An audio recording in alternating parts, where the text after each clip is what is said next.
Good evening.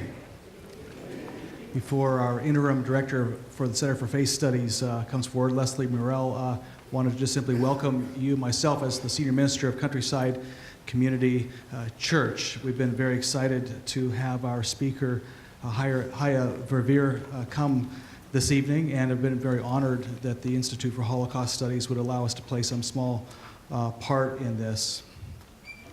In the 4th century, a Christian theologian named Augustine articulated a principle for interpreting Scripture, which later became known as the rule of love. He said that if any interpretation of Scripture contradicts the fundamental rule that we should love the Lord our God with all our heart, mind, and soul and strength, and our neighbor as ourself, then our interpretation of Scripture, or the Scripture itself, must be held suspect. And if we look at the tragedy of the Holocaust in the last century, it just only underscores why such a principle is necessary, not only for interpreting Scripture, but for all of life. And in fact, the Holocaust also serves itself as a role for adjudicating legitimacy of certain understandings. Ever since the Holocaust, all of theology, whether it be Jewish, Christian, or anyone else's theology, must be held up in conversation next to that event. Any understanding, for instance, of human nature that is so optimistic that it can have no conversation with the Holocaust is to be held suspect. Or any understanding of God's providence that is so, it paints a picture of God being so in control of everything that it has no conversation with the Holocaust without turning God into an agent of evil, is to be held suspect. Yet so likewise, as the Holocaust serves as a way of adjudicating in a negative fashion understandings that people have held for God and humanity, the Holocaust also provides a helpful critique. As much evil as was unleashed in the Holocaust, and as much depth of despair as we can find in human nature, ultimately, as we have found in many years now of hearing the testimonies of Holocaust survivors, the Holocaust also bears testimony to the fact that in the end, evil cannot win. That in the end, we are connected to a source of divinity that is so powerful that even great evil cannot wipe it out. And therefore, events like this, which feature the testimonies of Holocaust survivors, not only serve as a helpful reminder that any overly optimistic critique or statement of human nature or of God's control of things must be held suspect, so must any overly negative portrayal of these same entities need to be as well. Just if you have, or if this is your first visit to Countryside Community Church, we want to especially welcome you and invite you to join us afterwards for some refreshments and conversation. And also, if you're looking, there's a couple critical things to know. One is if you need to use the restroom, it's out the door to the left. Make another left when you hit the wall. You'll find it there. And also, if you happen to have one of these in your pockets, if you would kindly shut it to off or vibrate, that would be very much appreciated so we don't interrupt our speaker. Well, this time I'd like to invite forward our interim director for the Center for Faith Studies, Leslie Murrell, who will offer a few tips about what's coming up shortly. Thank you, Eric. Thank you all for taking time tonight to join us and to hear these stories and lessons that reveal the human spirit and hope. We welcome each of you here as well as our viewers online. They are online. You can always view most of our Center for Faith Studies events online at darkwoodbrew.org.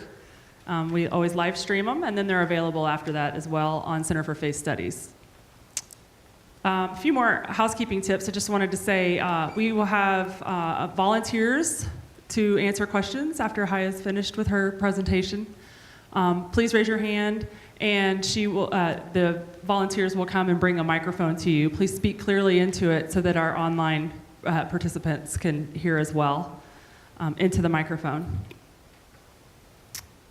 Also, please keep the questions as questions, please. And join us for discussion later afterwards. in there. We have cookies and refreshments. We have an amazing group of volunteers here tonight. If any of you have questions otherwise, please find someone wearing the blue ribbon, and they can help you. On behalf of Center for Faith Studies, we are grateful for the opportunity to be a small part of the Week of Remembrance and work with the Executive Director of Institute for Holocaust Education, Liz Feldstern. We are excited to welcome tonight's speaker, Chaja Verveer, and hear her remarkable message. Center for Faith Studies encourages study of what it means to be a community of people through whom God is experienced. We seek forceful speakers who are committed to the issues they address, offering balance over the range of their programs rather than within each presentation. I'd now like to welcome to the podium Executive Director of the Institute for Holocaust Education, Liz Feldstern.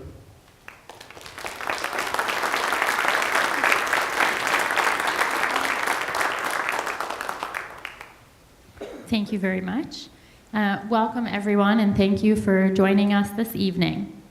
It has been the pleasure of the Institute for Holocaust Education to partner with the Center for Faith Studies and Countryside Community Church for the past few years, and we appreciate this collaborative relationship, and I want to personally thank Leslie Morrell and Pastor Eric for helping in planning and making tonight's program a success.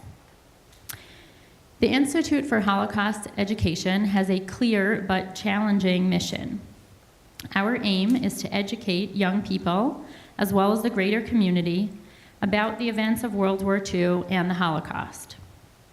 This history is complex, its stories are sad, and its outcome tragic.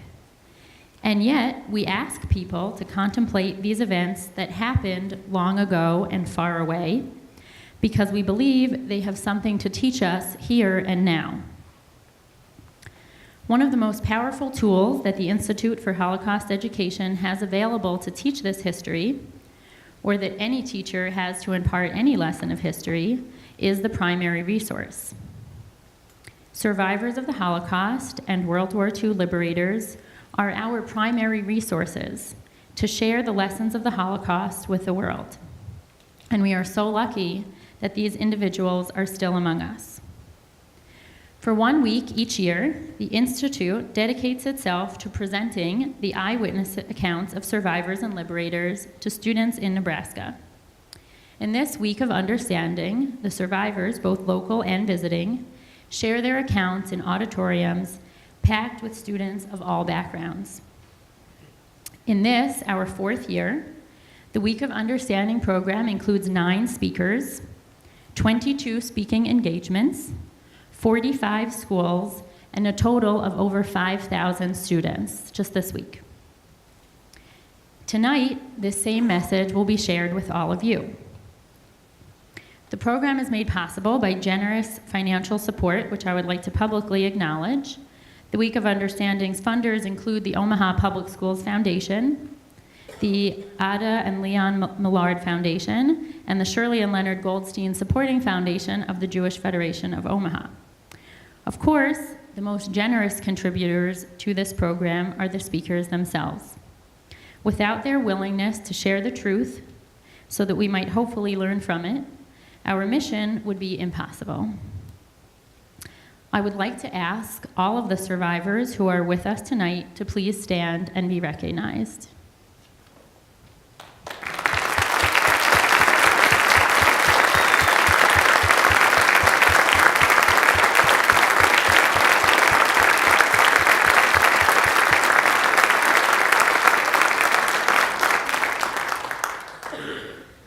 I would like to ask all of the World War II liberators and any other veterans who are with us tonight to please stand and be recognized. Okay.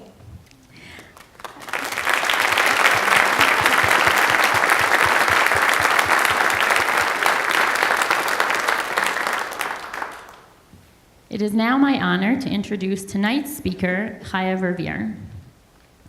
Chaja is visiting us here in Omaha from Houston, Texas, where she has lived for the past 37 years. Before that, her life's adventures included living in Israel, Austria, Brazil, and Denver, Colorado. She led a successful consulting career working with both for and nonprofit organizations of many industries. She is on the advisory board of the Holocaust Museum Houston. She's the chair of the Child Survivors of the Holocaust Houston, and she is an appointed member of the Texas Holocaust and Genocide Commission. These are the details of Chaja's adult life. Her early life, when the Nazi occupation of Holland spared none, not even toddlers, from its brutality, is what Chaja will tell you tonight. Thank you so much for being here, and thank you for sharing. Chaja.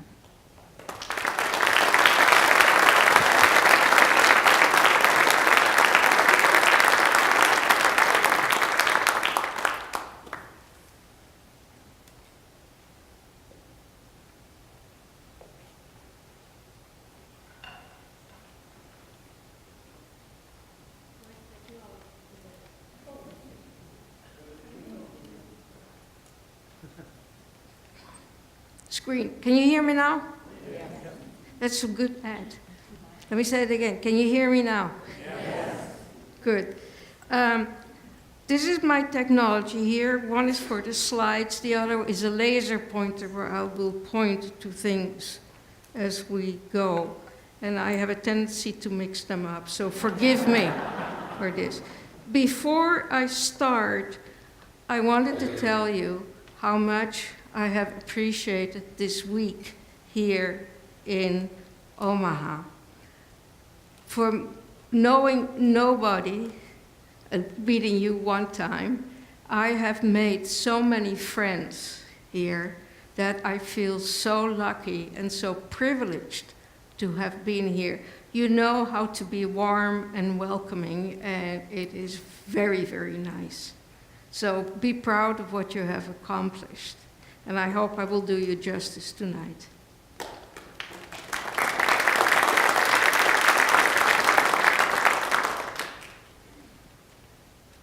When I speak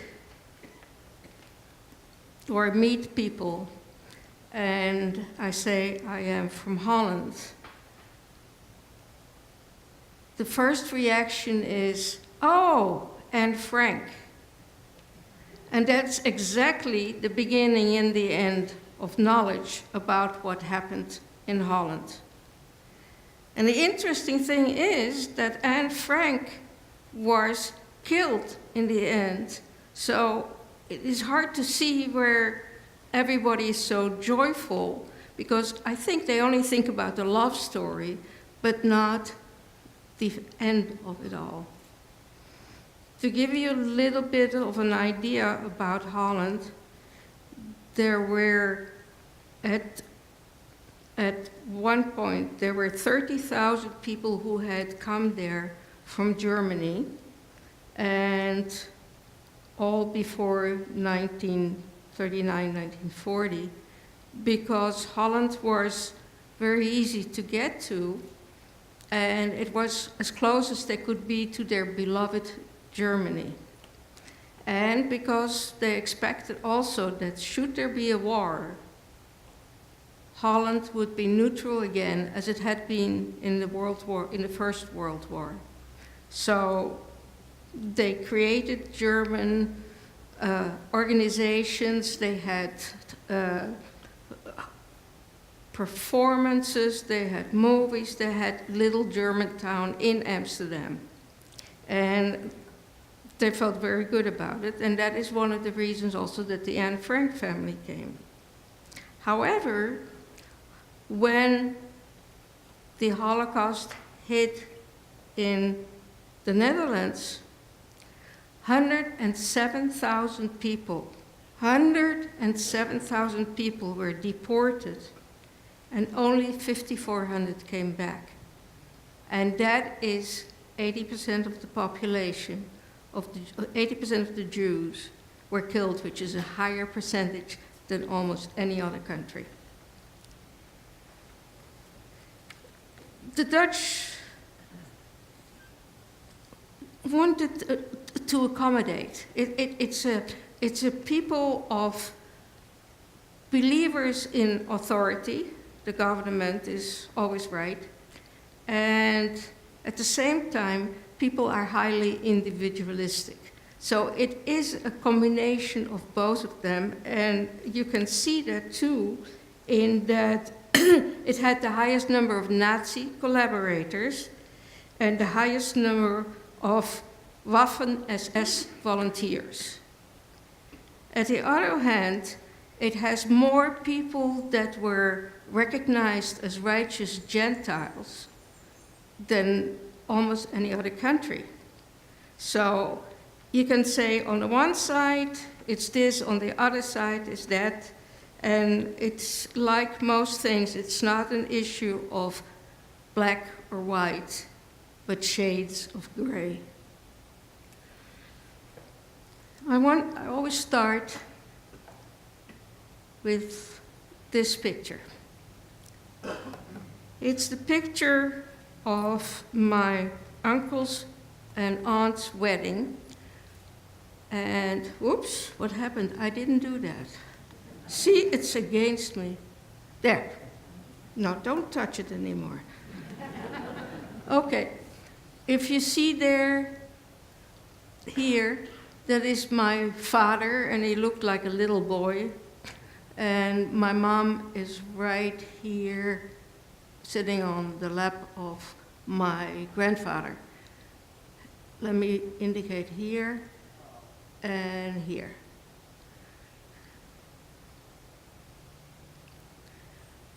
This picture tells a whole story because of all those people, maybe 6 or 8 survived. The tragedy is that we have nobody in the family who can identify even most of those people. So I would have, if the war hadn't happened, I would have had a large, large family, and God knows what they would have accomplished. But my family was wiped out. 342 members of my extended family were killed in the Holocaust. 342. It started out as an ordinary family with ordinary events in their lives. This is my mom and dad's marriage picture. I will tell you as a little issue that happened was that my parents went to Palestine in 1932, soon after they got married, and lived there, but then the Depression hit, and my mom couldn't handle the climate that well, and my father couldn't find a job. So they went back to Holland in 1938. And before you tell me that they were out of their mind to go back there, no, because they expected Holland to be neutral again in any war, so what's there to worry? That's like all the Germans coming into Holland because they thought it would be nice and safe there. That's just the tragedy of it. So the German and the British both said, no, we're going to respect your independence, we're not going to do anything. However, if you would look at that map, you will see that the Germans attacked 3 countries all at the same time: France, Belgium, and the Netherlands. Now, the Netherlands hadn't seen a war for at least 100 years. The last time they were in a war, they were fighting the Belgians, and the Belgians blew up a ship in Antwerp. And the Dutch said, okay, we're going home. And that was the last time that they were in a battle anywhere. So you can imagine, against the Germans, they were hapless. They did their best, but the Germans bombed Rotterdam, which was the 2nd largest city in the country, and they bombed the heart of it out, literally. It was all crumbled up, it wasn't there anymore. And they told the Dutch, if you don't stop, and put your arms down, then we're going to bomb Utrecht, which was also another big city. And so the Dutch said, we can't do this anymore, we have to stop. So they did. And first the Germans told the Dutch, you know, you are Aryans like us. You have nothing to worry about. You're not like the dirty Poles and all these other vermin. We hold you in high standing. And what they did said, you keep your own government. Essentially what they did, the top of the government, those people were let go, or they had already escaped to Britain. And they put on top their own people or their collaborators. So every rule that came down from Dutch people. It didn't come down from the Germans. The Germans had their hands clean. They just told the Dutch what they wanted, and the Dutch executed it. And so the police would do exactly what they wanted. And the Dutch were very obedient.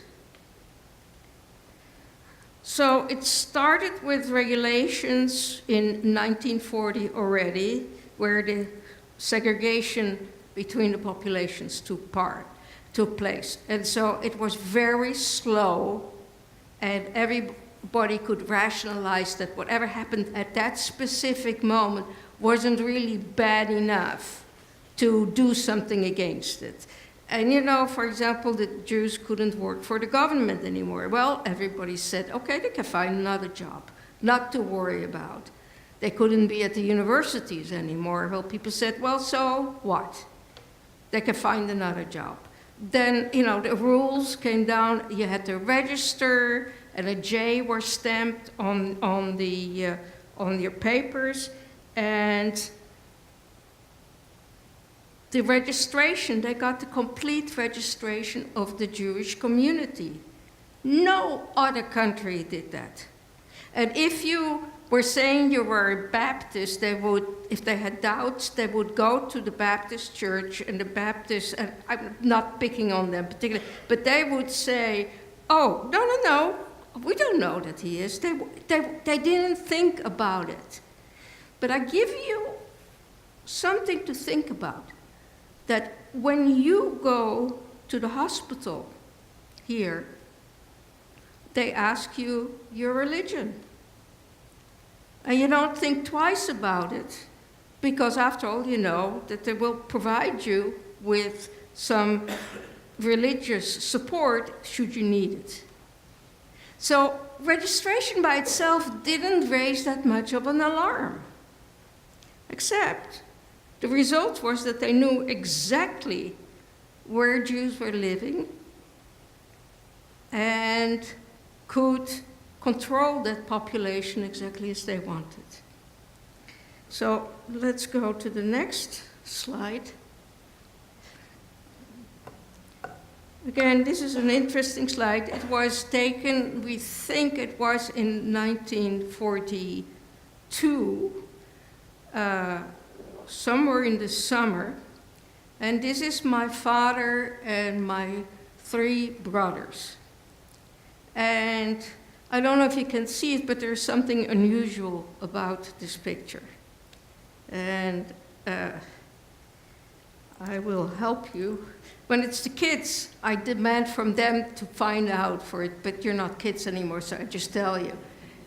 My father was wearing the Star of David. And that was obligatory by that time. That if they would find that you weren't wearing your star, you would get punished.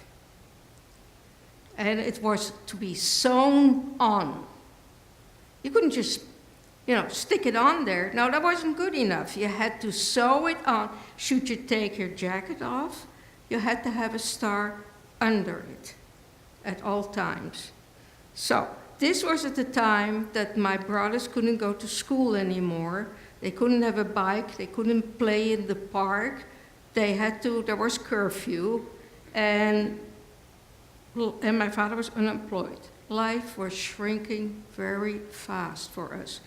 And you had to have permission also to leave town.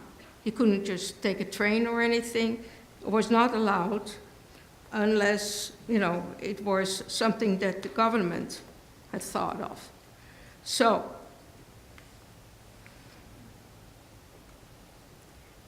then came the time that really showed the hand of what the Germans intended to do all along, and that was deportation.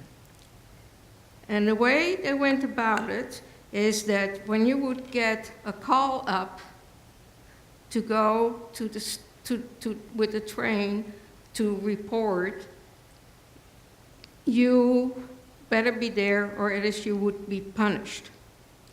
And so there was a Jewish council that the Germans had set up that would decide which people would go, because the Germans made them do it. And so the Jews became the henchmen of the Germans. They were in a nasty situation because if they wouldn't do what the Germans wanted, then they would, and their family would be shipped out. If they did do it, then they committed crimes against Jews. And what really the situation made it even nastier from that point of view was that if you had relations and protection and knew people, then you would get a permit to stay out longer. That was called the sperre. And that was the most wanted kind of paperwork that you could get. And everybody wanted to get it. Of course, the lower and middle class lower didn't have that kind of connection. So they were shipped out first. And they were shipped out to somewhere called the East. Nobody knew what that was, the East. But also nobody would get back to them from the East to tell them this, that, or the other thing was happening. It was a good place, a bad place, this, that, nothing. They didn't hear from them. So rumors started to go around that this was not such a good idea to go wherever the Germans wanted them to go. But what to do? If you didn't want to go, and they would find you, what then? So I know that my parents had a lot of discussions. By the way, there is another picture right here. Oops, that's very touchy. That's the picture at the same time taken with me on the arms of my mom, and I'm convinced that she covered her star with me. So I think there was a lot of discussion going in our house, as in every other house of Jews that had gotten the call up. What to do? Where to go? Should we go where the Nazis want us to go? And what can we do if we don't? Now, I spent a lot of time with the kids talking about the alternatives of going or not going, because I want them to understand what the word hiding means. Because we always talk about, if you didn't want to go, you go into hiding, right? But nobody's thinking about what does that mean. And so I ask the kids always say, if the person who's sitting next to you asks you to hide them and say they had done nothing wrong, but they had to go underground. And would you do it? So of course all the kids say, yeah, all the hands are up there. And then I say, well, I appreciate and you're good kids, but how would your parents feel about that? With the risk that could be there, that if somebody would be found in your place, then they would be punished too. And if you have a 3-year-old or some, a little toddler like that in your house, what we tell them to be quiet and not to tell anything. If they're that age, they go out and tell their friends because they're incapable at that time to understand what dangers are. And so every time I ask them to raise their hand again, and it of course starts sinking, then the last time I say you don't have to put up your hands, but I tell them that the Germans and the police together did house-to-house searches. And you had to have a darn good hiding place to, escape this. And also, the last thing that I tell them is that if anybody would tell where somebody was in hiding, they would get money. And so people thought that was a nice idea to make some extra money on the side, and we decided, who cares about Jews?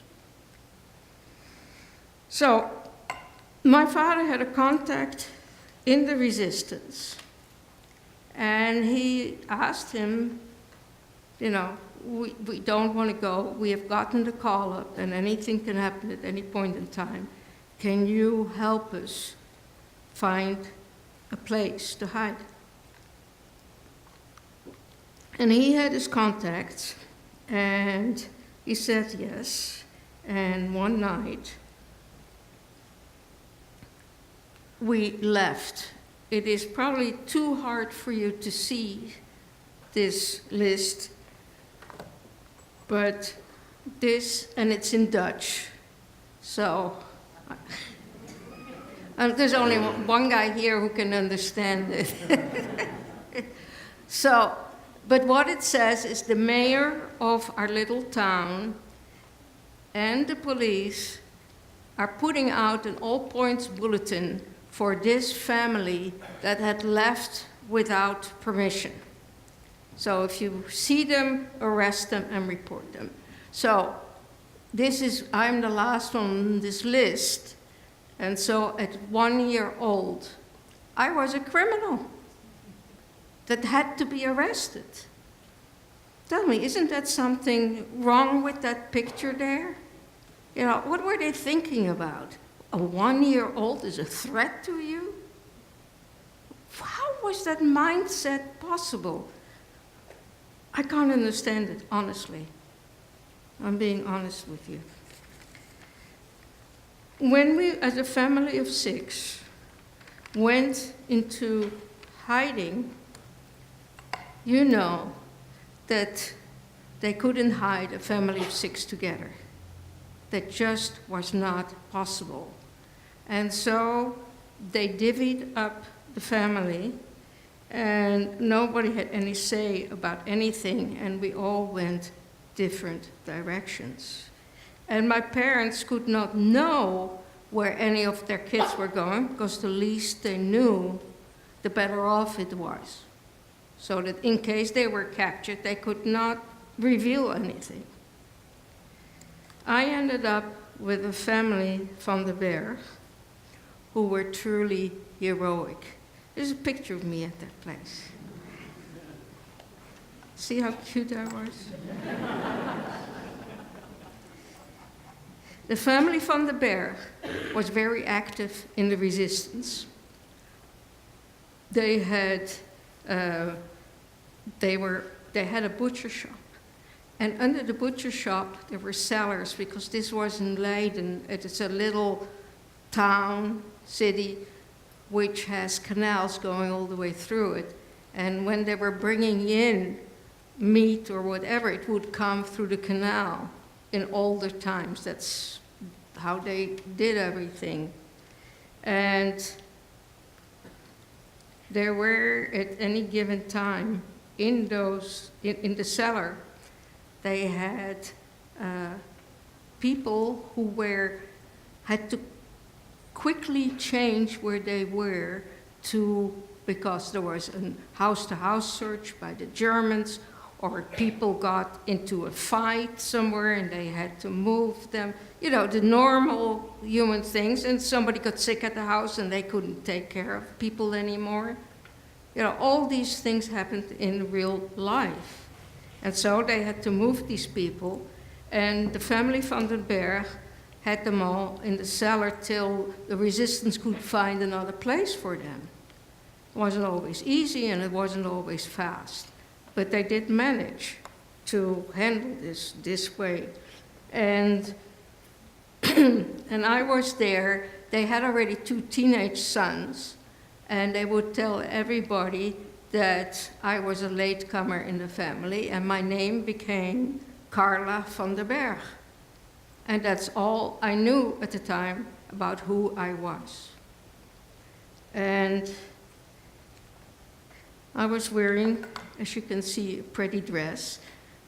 And this one is on exhibit at the Holocaust Museum in Houston.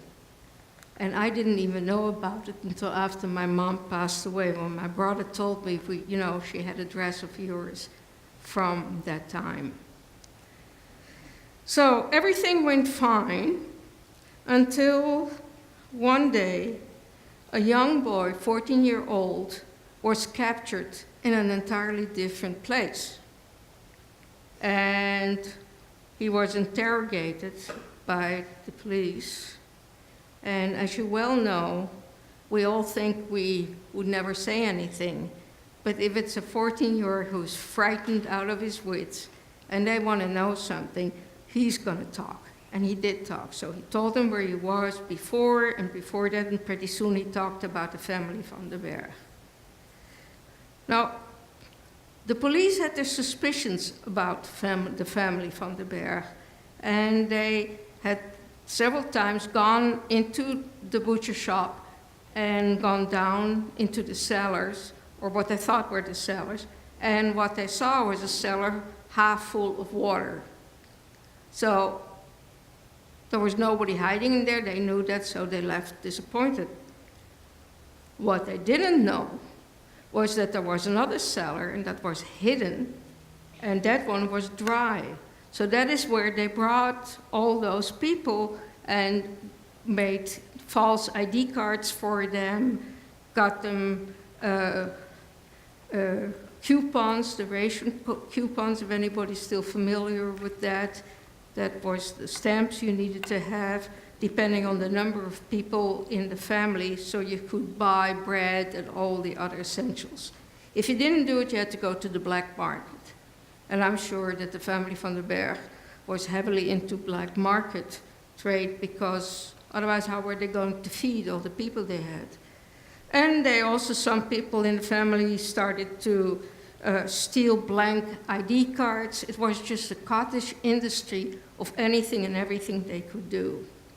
But this little boy, this young boy, put an end to this whole thing. And of course, when he told them about the family van den Berg, the police was there the next day. And Mr. van den Berg ended up in Sachsenhausen, and his wife was also put in jail, but fortunately several months later she was let go. And me, they took under heavy guard, because, I was still that criminal, as you know. And they took me to a camp called Westerbork.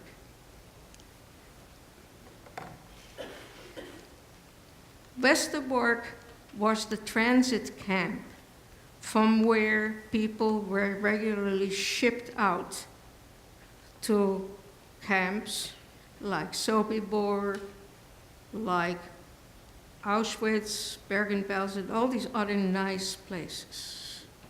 I say that facetiously.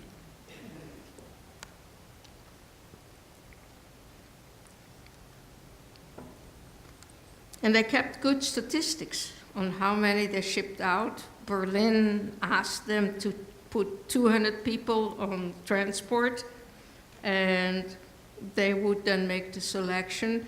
If it was Berlin, sometimes in The Hague, they had a department for that, and sometimes they told them which prisoners had to be sent. but otherwise the Westerbork authorities could decide who they were shipping out. So again, there was this jockeying for position that you didn't have to go. They had also a strange thing that they did, and that was if a family was there and one of the members of the family was ill, they wouldn't ship that family until such time that that person was healthy again, and then they shipped them out to places like Auschwitz.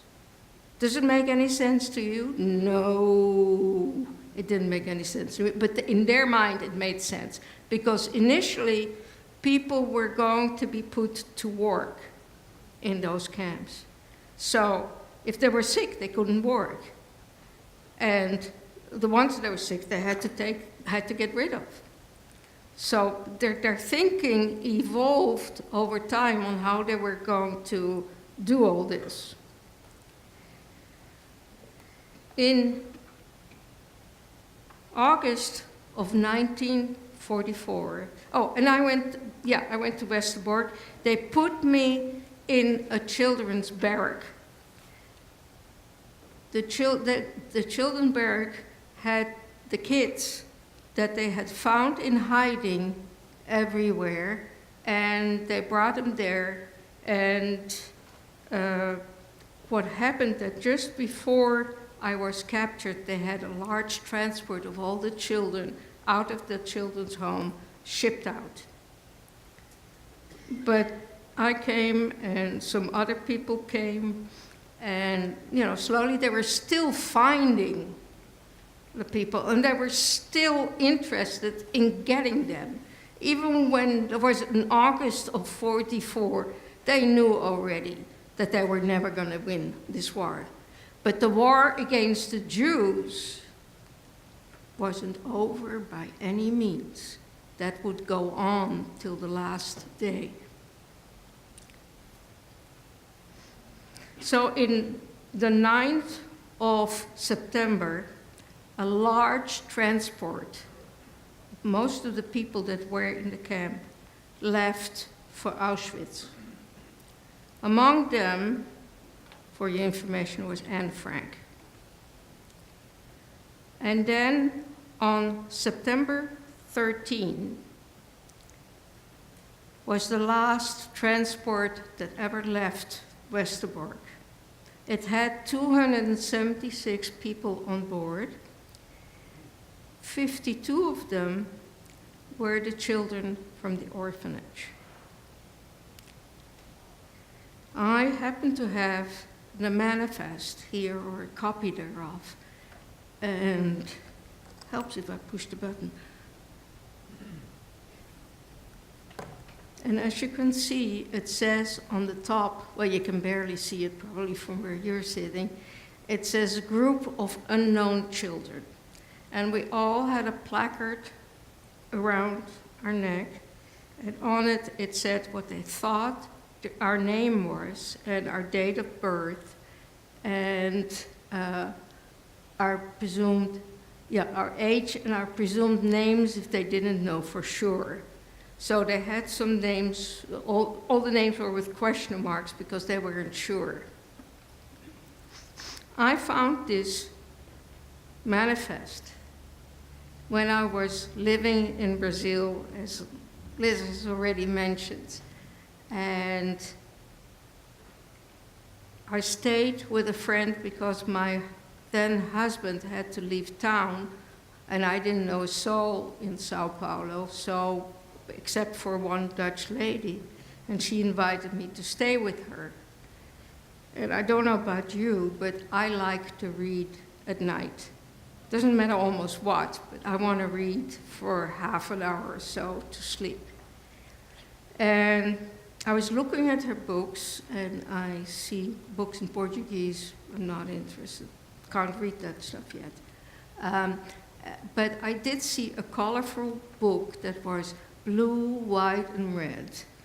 And it looked like 1940, 1945, so it was something about the war. So I open up the book, and I see some things about the the resistance, their pamphlets, then warnings from the authorities, all kinds of stuff. Then it comes to a chapter on the Jews.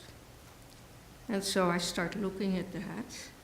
And then I see that statistic that we saw before, and and the boxcars and everything. And I said, okay, now I was in awe of their, tracking and graphs, because they didn't have computers at the time. So they spent an awful lot of time making those beautiful graphs, but they were very important to them. Numbers for them meant everything. And so that they could report to Berlin how wonderful they were doing. When they shipped out a transport, there was a manifest made for everybody on that train. And a copy was kept in Westerbork, a copy went to Berlin, a copy went to The Hague, where the SS had their offices, and a copy went with the guards that accompanied the people that were shipped out. And so that night, I look at this book, and on the left side was that statistical book, and on the right side, it was a group of unknown children. I said, you know what? Maybe I know one of those kids from our youth organization in Holland. And I start reading. Number 1, don't know. Number 2, don't know. Number 3, no idea. And I stopped dead in my tracks, because there was Carla van der Berg, my hiding name. And this is the first time I had ever seen that. So that was at 11 o'clock at night, in of all places, Sao Paulo. I couldn't tell anybody. There was nobody there that I could share or figure out what in the world this was, because at the time I wasn't that sophisticated about my background. And it was quite an experience to find out, and it put me on the road to finding out more. Let me tell you about that transport. When they decided to ship out the kids, the people in the camp took one of the boxcars, and I'm sure it looked I don't know if it was that one or another, I have no earthly idea. This is the one in Bergen-Belsen on exhibit. And they put straw on the ground in there. They put some mattresses. They put some of the little chairs and tables from the children's home, because there was no need for it anymore.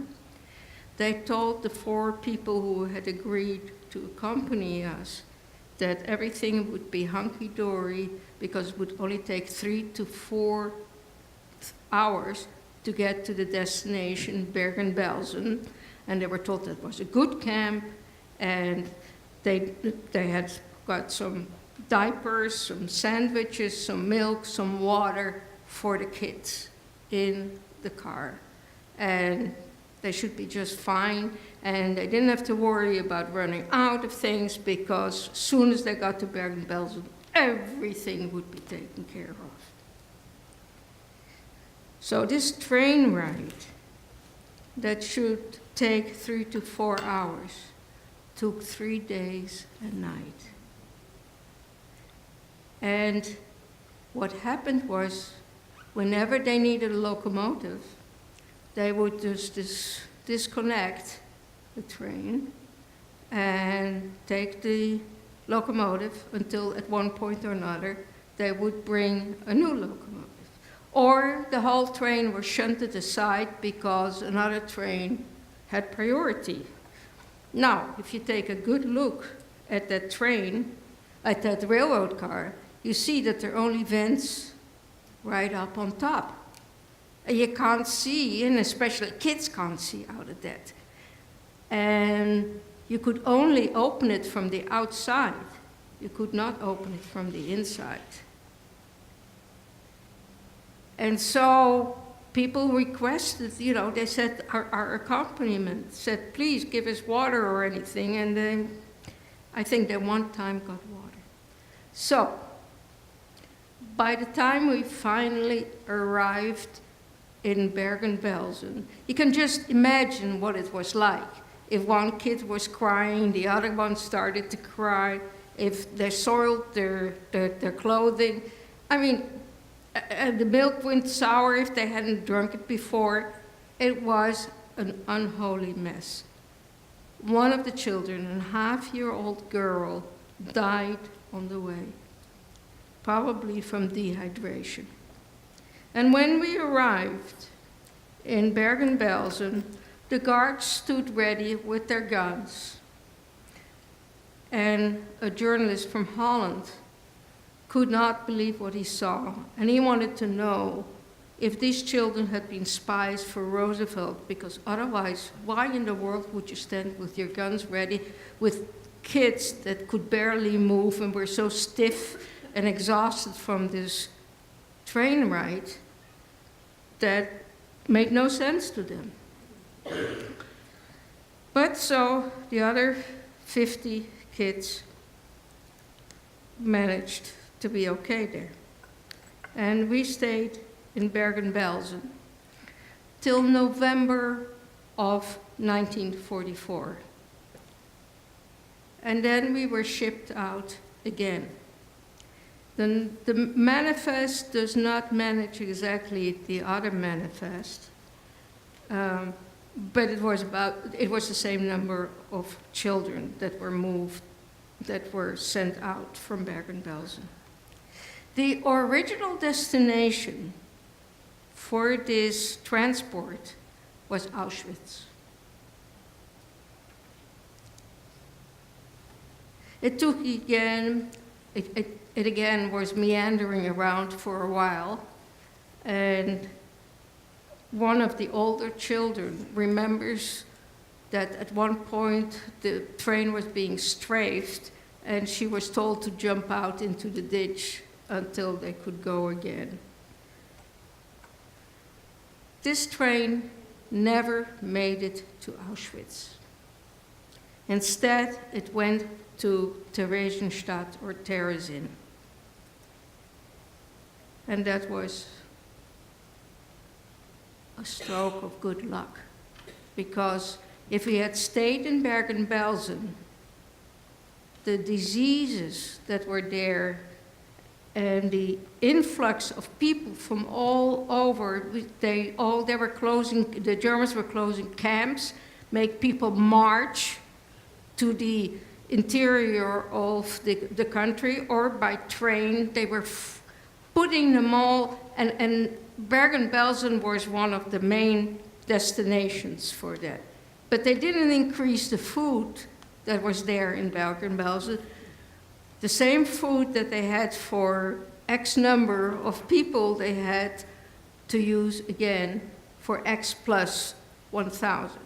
And you know what happens in situations like that with very little food and horrible conditions. It was in the winter, and lice, and every horrible thing that you can imagine. I would have given much about us surviving, really. Had we gotten to Auschwitz, we wouldn't have survived either. No way, they would kill kids immediately. We couldn't make, or, we only cost money. So why should they keep the kids? So for some reason unknown to us, and we're still researching this, we ended up in Theresienstadt. Theresienstadt wasn't a death camp. It was actually a place where originally they had kept the elite so that they could exchange them for other prisoners. As a matter of fact, in December of that year, they shipped a good number of the people, and I don't exactly know the number anymore, to Switzerland. They selected out of everybody. They selected out a number and let them go to Switzerland. Haven't yet figured out what they were thinking they were going to get out of that, but they did. But when we ended up in Theresienstadt, we were put in the big hamburger barrack, it was called. And the Dutch women took care of the children. It was, like each country had their own people that they would take care of. And they did their best to try to keep us in, with decent, have enough portions of food to eat for us. And they did everything they could. When I asked, because I've met people who were there with me, what we were doing the whole day, she said that most of the time we were staying listless on our mattresses because we didn't get enough food, and we most of the time had diarrhea or other diseases. And they also didn't want the Germans to really notice that we were there. So whenever a German soldier wanted to walk in, they would say, "Oh no, you don't want to go in there. The kids have whooping cough," or whatever it is. And they said, "Oh, okay." I didn't want to go in there. So we were just hanging around, really. I think that's about the best way I can tell you. So we were there until finally in May of 1945, the Russians finally liberated us. And the people that liberated the camp had absolutely no idea who all these people were and why they were there and why they were in such a bad shape. So they would ask the inmates, "Who are the bad guys?" And they would point and they would shoot them. It was very simple. And that was the first. Troops were from areas that were not terribly civilized, but they figured out, that we were the victims. Later on, they sent in all their medical teams and kept us in quarantine for quite a while because we had all these diseases. Now, other countries would send their representatives to the camp to come and pick up their people. They would provide for trains, for everything, with the exceptions of the Dutch, because they didn't think it was important enough and they didn't know they were supposed to do that. So the Dutch people in the camp took it upon themselves to take people back to Holland. So we literally got there that everybody took 2 or 3 children, and we arrived there by plane, train, bus, who knows? And nobody can tell us. We know about a few of us, but we don't know about all of them.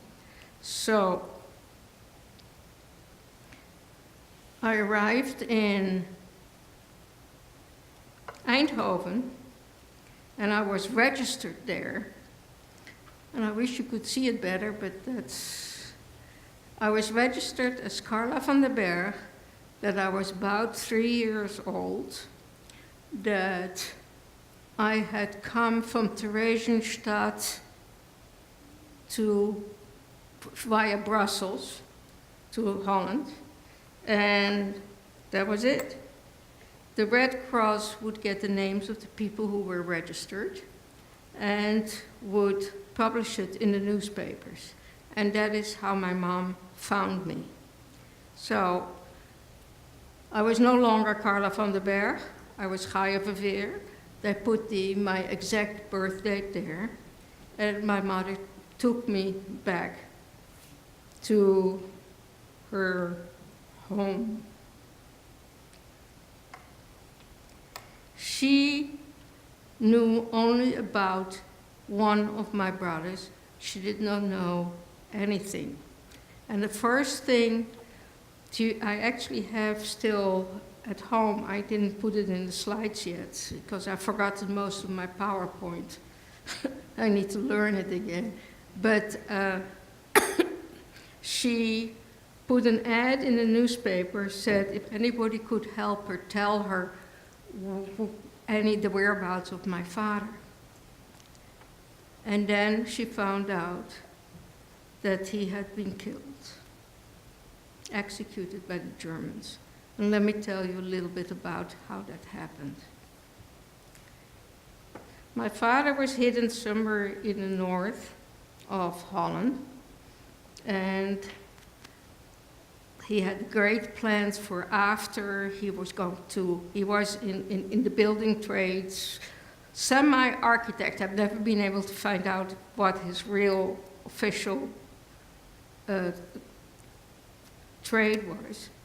And after the war, he was going to become a lawyer. He had decided that. And he had his study books to learn, and, he was going to be ready when it was over. And the resistance asked him to help them to draw the fortifications over one of the rivers there. And, and those of you who've been in Haiti know darn well, it was either anxiety and scaredness or bored to tears. You went from one to the other, and it was such a strain on you, the tension that was there, because any time, any moment, it could be all over. From that point of view, the camps were more of a certainty, although I wouldn't wish it on anybody. Anyway, my father was drawing the fortifications, and somebody, and we have no idea who, betrayed him. And so the soldiers came on bikes with dogs yapping at my father's legs, and he was transported to a place where they were keeping all the people that were resistance people. That was the prison there. And at the same time that he was there, the Einsatzgruppe had been kicked out of every country. Einsatzgruppe were the people who were the worst of the army of the Germans, and they were in charge of terrorizing any resistance and find all the Jews and set examples so everybody would be too scared to do anything. And they were pieces of work, really. And so they decided one day that they were going to teach the people there a lesson. So they went to the prison, and they were in phone contact with headquarters, and they asked who they should take. Now, that the Jew had to be taken was no question. They were going to take him. But they took 5 other ones. They put him on a car, and they took him to a military terrain, told them to say their prayers, lined them up, and executed them. My father, Chaja Verveer, age 35, died there. After all these people had been shot, it took a while before the officers gave the local people permission to pick up the bodies. Well, they knew what to do with 5 of them, but they had no idea what to do with the Jew. There was a Jewish cemetery not too far away, but it had been closed by the Germans, and they were too afraid to ask for permission to bring them there. So they were thinking about what to do. So they decided, you know what, we're just going to ship him back to the place where he came from, Maarsbergen, where I was born, and let them take care of it. And when his body arrived in Maarsbergen, the mayor and the police said, we're not going to take him. They left our town without permission, and he's not in our registration anymore, so ship him back. And that's exactly what they did. And so they decided in Kallenkote, which is where all this is, to bury him at the general cemetery. And so he's there. You see his grave. Come on, be nice. Technology. Right. Anyway, it's on the left. You see there his grave. And he was and is the only Jew that was there. The government took over the care of this grave, and they're doing a good job. About 2 years ago, I was there, and I had taken a group of people from the museum to all the places that were relevant to me, and because they were docents, they wanted to learn that.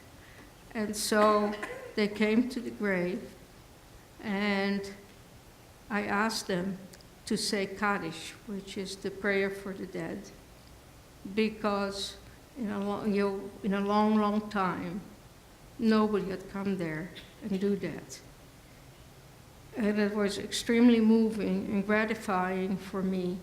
And they all, for Jews, you do not put flowers on graves. You put a stone. And it was so gratifying to see his grave with all these stones on it, that somebody somewhere had thought about him. So, after she found out what had happened, she had suddenly to deal with 4 kids who were all traumatized by what had happened to them. And she had been traumatized by what happened to her and her hiding. My brothers and my mom were never caught, but they were always under threat, of course. And when we got together, we weren't exactly lovey-dovey with each other. As you can well imagine, after having been through so much, you're not warm and fuzzy. There is no such a thing. And then the Red Cross gave my mom the opportunity to send her kids to Sweden and Denmark and Switzerland. So she said, because she had a little cottage, that's what they had given her, to live in, and it was a lousy winter again, she was delighted to have the kids go. Except my youngest one wasn't allowed to go. What? Oh, wasn't allowed to go because he was ill. Logic has nothing to do with it. Anyway, and my 2 eldest brothers went together to Sweden, but they were fighting with each other, so they shipped my middle brother back to Holland, and I went to Switzerland. And I was there for a year, and when I came back, I didn't speak the language anymore, so I had to learn it all again. And I remember still that I wanted my luffily, which was my little spoon. And nobody knew what the heck I was saying, and I insisted on getting my little spoon, but they couldn't understand what I was saying. So, we grew up together, but not together. The boys didn't like a girl, and my mom had a hard time giving because she needed so much. And so it wasn't a really warm atmosphere, but considering the circumstances that we had, I think my mom did a fantastic job. It was very hard on her, and the other thing happened that if there was anything on the radio about the war, my mom would get a migraine and go to bed, and we wouldn't see her for 2 days. Well, that wasn't going to work for us, so we always shut everything out about the war. It was not a subject. And that was also the atmosphere in that whole country. Nobody talked about the war, because if you had been in the resistance, you had done things you weren't proud of, but you had to do. If you had been actually involved with the Germans and were a collaborator or wars, you didn't want to talk about it, because somebody, you might get punished. And if you were a bystander and you hadn't done anything, you didn't want to talk about that either. And when the Jews came back from the camps and said we had it so bad, the Dutch said, "Oh, we had it worse. Don't talk to me about all that stuff, because we had our hunger winter." And that's true that they had a hunger winter, and thousands of people died. But it was nothing in comparison to the camps. But they didn't want to deal with it. I know still when I went to high school, the whole of the Holocaust was covered in one paragraph. It was not spoken about, it was not dealt about. I went to youth camps in Holland of Jewish kids. Never did I hear anything about the war. It just was not in the vocabulary in anything. And if you would have told me during those years that I would speak about this and about what happened to me, no chance that I would have done that. But, as you grow up and as things start to settle down and as your curiosity gets the better of you, you start digging. You start finding out about yourself and about what happened and why. I still don't know why, but I know what happened. And I'm also very much interested in getting kids to realize that we as grown-ups have really not done a very good job as far as changing the world. We always said never again, and we lied. We really did. We didn't make it a better world. And now it is worse than it has ever been. And still, we all sit there and we don't do anything. I mean, it is really unforgivable that the US has not let in more refugees from so many countries. Kids. And nobody does anything. We all say we find good reasons why we shouldn't get involved. So I'm looking at the younger generation because I say we just didn't do enough. And I'm saying with the kids that it starts with their own environment, that they have to be accepting of others. They have to stand up, we call that upstanders, for others who cannot defend themselves. And that should become a way of life. And if they started small, they will get to the bigger things once they learn to do that. And really, the only reason that I speak again and again and again, because I want to get that message through. Do something, for God's sake, do something. And especially you young people, go for it. Make this a better world. Thank you very much.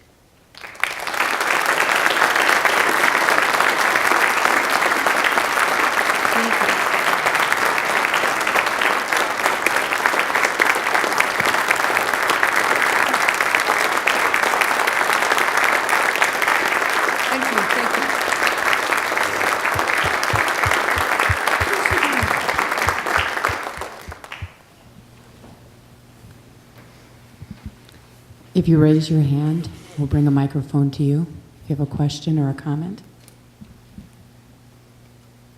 It's always the same thing at the beginning. Nobody puts their fingers up. They're all waiting for the other person. We have a question here. Chaja, when you showed the registration card and they crossed out Carla and they put your real, how did you know your real name? I didn't. My mother came to pick me up and she found it. But let me tell you about that registration, about that name, Carla van der Berg. I was part of a group of children that were taken from one place to the other place to the other place, and we didn't know about each other, of course. But a journalist was digging into the story, and she wrote a book and made a film about us. And that film was shown on Dutch television. And a lady who had been in Westerbork and then in Bergen-Belsen was asked by her daughters to look at that movie because she said, maybe you know somebody or anything. I don't want to hear, you know, the bad and everything. And she said, okay. And she started looking at that movie, and it started with all the baby pictures, you know, like the picture that you saw of me in hiding. And she went hysterical. And her daughter said, what's going on? Why all this? And she told them her story. When she had been in Bergen-Belsen, she was the runner for the Dutch doctor there. And she went to the children's home, or barrack, of course, to bring medication or anything. And she took a shining to a little girl. When I asked her, that little girl was Carla van der Berg. And I asked her, why were you attracted to her? And she said, because she kept pulling at my dress that you wanted to go with me. So she took me with her to all these places that she had to go to deliver medications. And one day she was ill and she went to the hospital. And when she got back, the kids were gone. And she got the impression, probably saw the manifest, but I'm not sure of that, of course, that we were sent to Auschwitz, because that's all anybody knew. And so after the war, she kept looking for Carla van der Berg. Well, there was no Carla van der Berg. And so she asked everybody still, do you know anybody, Carla van der Berg? So when she saw the photograph, she realized that that was not my name, and that little girl that had in her head equated all the horrors of the Holocaust was, despite all things, still alive. And so when she saw the film, she called the TV station. They called our group of people, and they called me and said, Chaja, you better talk to this woman. And I had to come to Holland immediately. She wanted me to come. I said, I will come soon, and I did. And I've seen her several times, and I call her for her birthday, and she calls me for my birthday. She's a very sweet lady, and it was an unbelievable story.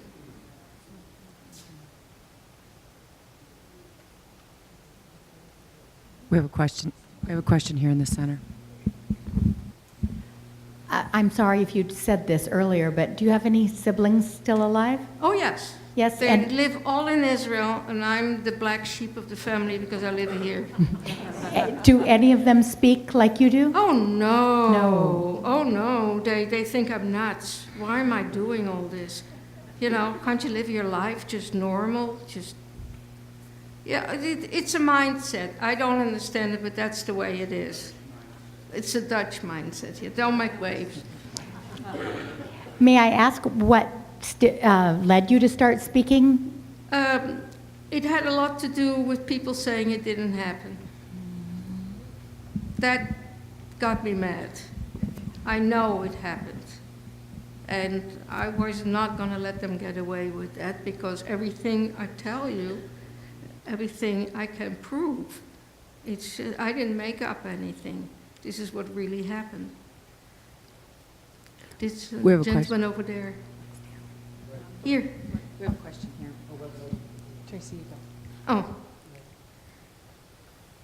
my grandfather served in the U.S. military in World War II, and I've spoken with descendants of German people, and I've spoken with other Jewish friends that were descendants of persons in the Holocaust. But, you know, for my generation, I can only be responsible for myself and my actions and things that I do. Absolutely, yeah. So my question is, as a descendant of a U.S. veteran, what, in your opinion, can we do?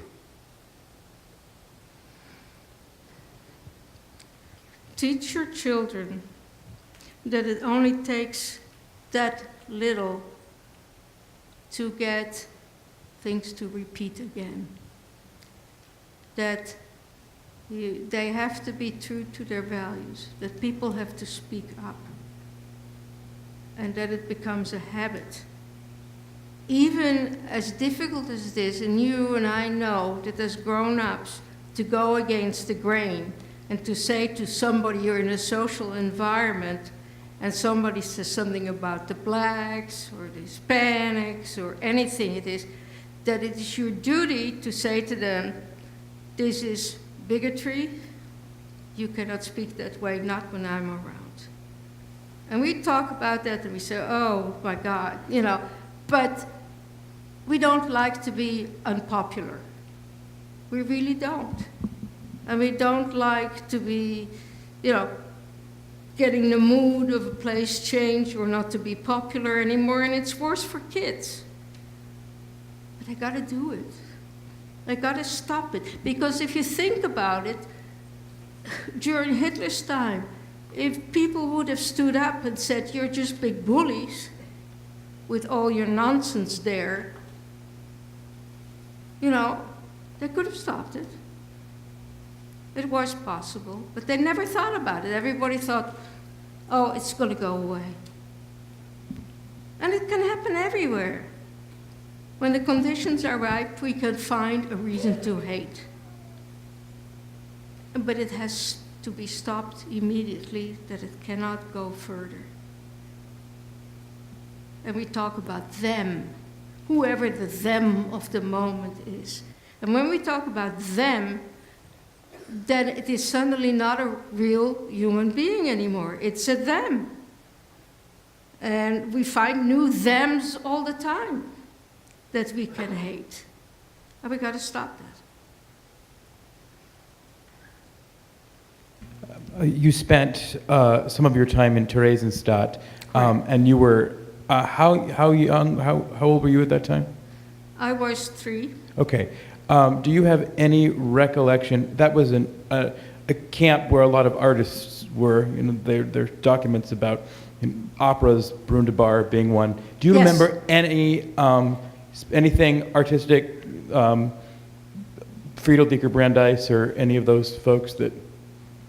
By the time that we arrived in Theresienstadt, those operas were not performed anymore. None of this thing existed. They had already shipped out all these people to Auschwitz. So there was no entertainment anymore or anything going on. It was a difficult situation there again, not enough food, diseases, and the Russians were getting closer, and they were more worried about that than anything else. So no, it wasn't there anymore. Question in the back. I'd like to hear more about your mother and how did she manage all of her memories as she grew older, and did your relationship with her change? She never really talked that much about the war. She talked more about the family that she grew up in, and it was a large family. And she talked about Uncle A and Uncle E, and I was a lousy kid. I didn't pay attention much to whatever she was talking, because these people were just abstracts. I'd never seen them, I didn't know them, and I found it boring. You know, you're a kid. And I wasn't appreciative of how much she did. I was more thinking about myself, how much I missed, how much I wanted warmth, how much I couldn't sit on her lap. She couldn't take that. And you know, when you're a little girl like that, then that is really, you know, that's tragical. And she wasn't huggable at the time. Now, you know, when she grew, when she was in her 70s and everything, you know, I'd made my peace already long time ago, and I thought she did a fantastic job. And I was very proud of her. But it took me that time, and it took other people to give me warmth so that I could give it again. It wasn't there at the time, and it was difficult. But I hope I told her enough how much I appreciated what she had done for us. No question here. I'd like to take this opportunity, thank you, because I dearly appreciate all that you've gone through and all that you know and the love that you missed out on. And I would love to hug you and love you. I'm always open for hugs. As your mother would. And, you know, you're one of the last voices we're going to hear on this. Because, like you say, no one is going to be here to tell us. And I appreciate so much for you to come here and do all this traveling to inform us, to wake us up.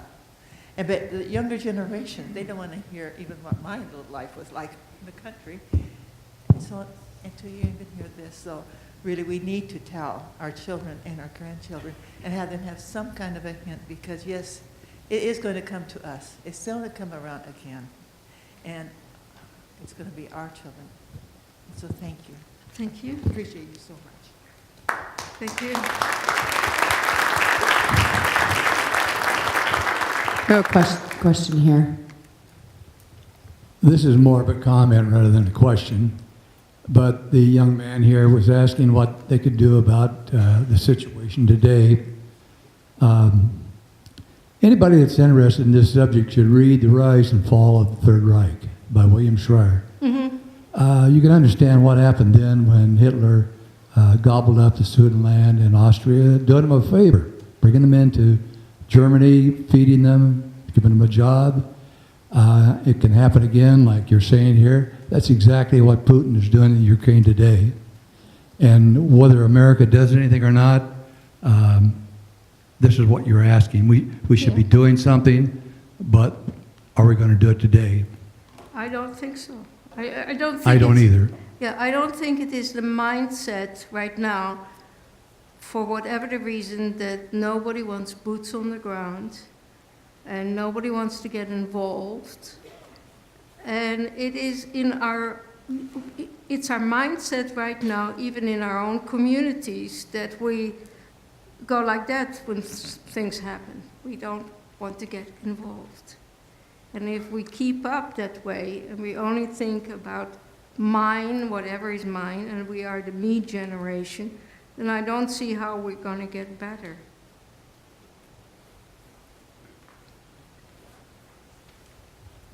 I remember my first day at kindergarten, but not a whole lot before that. Do you have any vivid memories of the concentration camps? I have only one memory, and I am not sure where it fits in. I was in a big room, and I was in one of those high hospital beds, and one of the girls, or several of the girls said, "Why, you know, let's get up, get out of here, we're going to go run away." And I was standing up in that bed, waiting for somebody to take me off because it was too high. I couldn't get down. And suddenly the lights come on, and women I thought before were nuns, but I think it was more a costume of nurses. And I didn't lie down fast enough, and I got smacked a bit around. Now, why I remember that, I have no earthly idea. I also know there was a convent not far out of Theresienstadt, and I also know from what I have learned that some of us went to that convent as the step to depart from there. So why would I be escaping? I can't put it together. But that's the only thing. You know, you don't get to pick what you remember. And besides that, I'm very good at forgetting nasty things. It's a healthy thing for me to do that.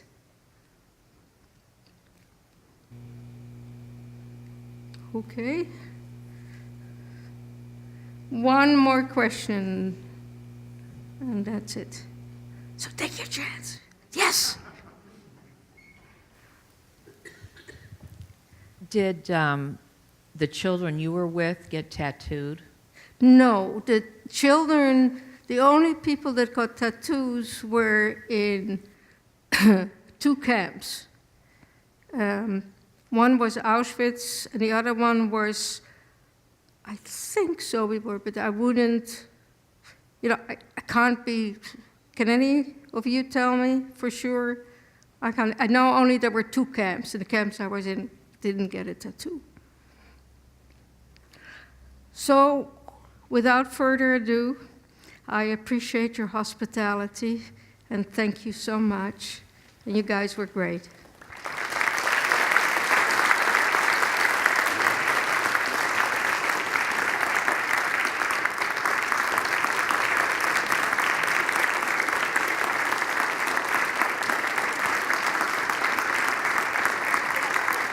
Thank you very much, Chaya. Thank you. Thank you so much for sharing your story with us. It's very important. I'm so happy and honored that my daughter was here to hear you speak tonight, so thank you. If you'll give Chaya just 1 minute to get back there, and she will be available at the reception for further discussion. Please help yourself to cookies and coffee. It is decaf. So help yourself to that. And before y'all go, I just wanted to mention our next Center for Faith Studies speaker. Her name is Ani Zonneveld, and she is a progressive Muslim. You might be asking yourself what that is. Come on March 27th at 7 o'clock, and she will explain what a progressive Muslim is. And so thank you very much for coming tonight.